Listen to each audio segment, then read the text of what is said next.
Hey YouTube! A while back I had uploaded a video about my coming out, and I had actually taken it down from my channel just because I was a little bit, I kind of said a little too much on the video, and so now I'm re-uploading the video. I'm just condensing it down a little bit and just re-recording some parts. So this is my coming out video. I didn't start questioning my sexuality till I was in middle school. In the 7th grade, I had a crush on a girl, and I told her, but it never went any farther than that. After that, I started questioning my sexuality, and I pretty much knew by 8th grade that I was gay, but I was still young and still didn't really know what it really meant. In my freshman year of high school, I started getting asked by random people in the hallway if I was gay, and I denied it.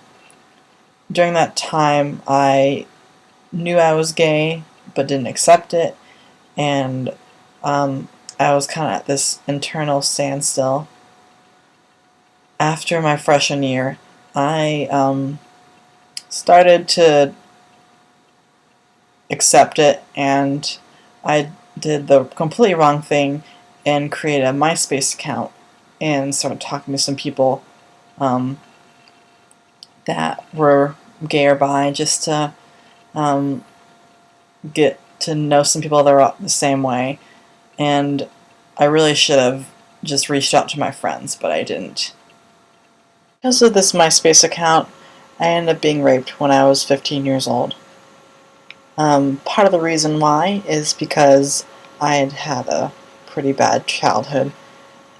Second, when anyone comes out, they want to be in a relationship just to be able to feel that connection and being loved. So that kind of, both of those things played into this whole thing.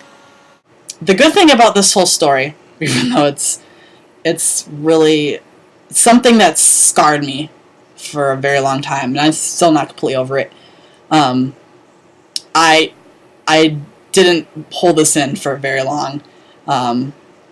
Because that weekend, it was on a Thursday it happened, I traveled with my parents to Florida for a vacation. The first thing I said, even before I even talked about this, was, I'm gay.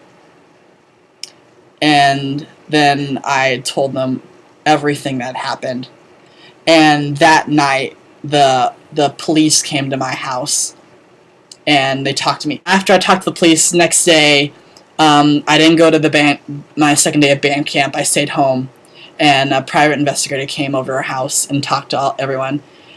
And went back to band camp the next day, and no one really knew what happened, and I wasn't ready. I couldn't even fathom the events of the last week.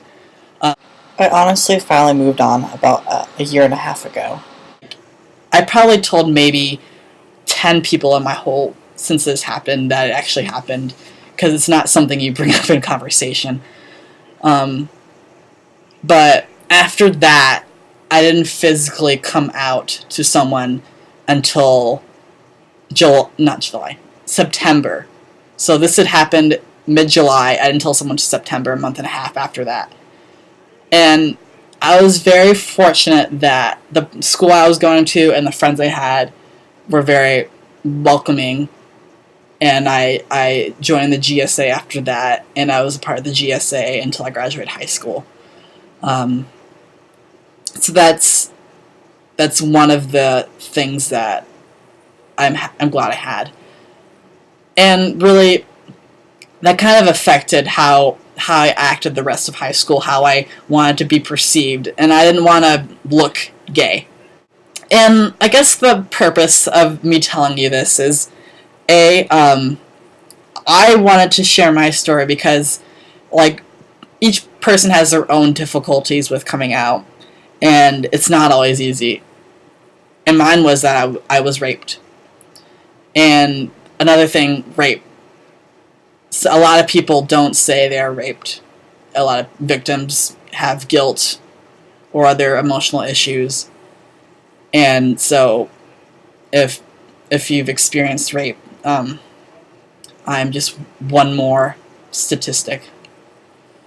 I'm fortunate that the person that committed the crime was caught that Monday night.